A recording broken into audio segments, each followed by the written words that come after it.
Sir சொன்ன மாதிரி ஒன்றுபட்டால் உருவாகுது. எல்லாரும் ஒற்றுமையாக வளர்த்தா எல்லாத்தையும் ஜெயிச்சிடலாம். அவங்களுக்கு சொல்லுடைய அளவு பெரிய கிடையாது. எல்லாமே பெரிய ரிசல்ட்ஸ் இருக்கீங்க. நம்ம நிறைய கடையில் கேட்டீங்க. அதாவது கூனி மீன் தெரியுமா, அது சின்னதாக தான் இருக்கும். ஆனால் அதுக்கு ஒரு கூட்டமாக இருந்தால் ஒரு கப்பலையே தோற்றுருக்கும். அதே மாதிரி எல்லாருமே நல்லா யூனியனாக உழைச்சா கண்டிப்பாக எல்லாமே ஜெயிச்சிடலாம். இன்னைக்கு இந்த வாய்ப்பு தந்த கடவுளுக்கு நான் நன்றி சொல்கிறேன். அதே மாதிரி இந்த கடைசி உலக போகிற என்ன நிலநாட்டுறதும் அவர் சித்தம் தான். முயற்சி மட்டும் தான் நம்மளோடது, இதெல்லாம் கடவுளோடது. அதை சொல்லி விட வருகிறேன்.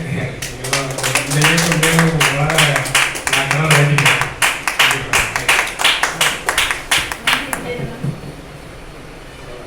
நான் நம்ம போஸ் பிரதரை பற்றி ஒரு சில வார்த்தைகள் சொல்லியிருக்கேன்.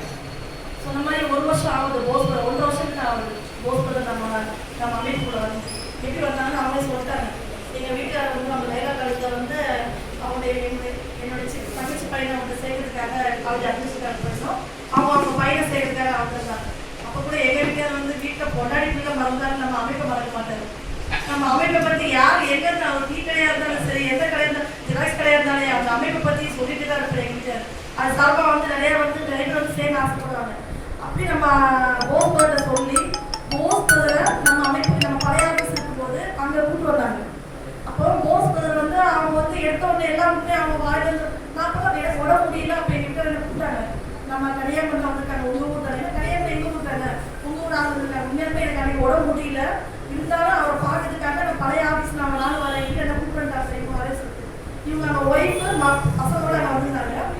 வந்து பேசிக்கிட்டு அன்னைக்கிட்ட வெளிப்படையாக பேச ஆரம்பிச்சாங்க.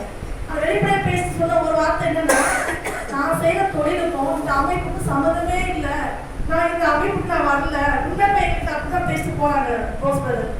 நான் அதாவது அவர் பண்ண தொழிலுக்கு இந்த அமைப்பு ரொம்ப முரண்பாடாக இருக்குது, நீங்கள் நியாயம் நீங்களாக பேசுறீங்க, நியாயமாக பேசுறீங்க அப்படிங்கிற மாதிரிலாம் பேசினாங்க. அதுக்கப்புறம் இப்போ நாட்கள் போக போக எங்கள் கூட ஒரு கம்யூனிகேஷன் இருக்கும்போது நாங்கள் சில விஷயங்கள்லாம் அவங்கள்ட்ட ஷேர் பண்ணிட்டே இருக்கோம்.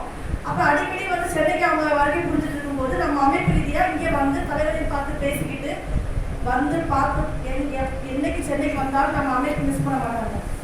பார்த்து பேசிக்கிட்டு நம்ம அமைப்புடைய செயல்பாடுகள் நம்ம என்னெல்லாம் பண்ணிட்டு இருக்கோம். அப்போ நான் போஸ் பண்ணி சொல்லியிருக்கேன், ஒவ்வொருடைய ப்ரொபோசல் தனி, அவங்களுடைய தொழில் ரீதி தனி, நம்ம அமைப்பு ரீதியாக உள்ளது செயல்படுது அது தனி. அதை இதை நீங்கள் மிங்கிள் பண்ணாதீங்க, உங்கள் தொழிலுக்கு இதுக்கு சம்மந்தம் கிடையாது அப்படின்னு நம்ம போஸ் கூட நாங்கள் கன்வின்ஸ் பண்ணோம்.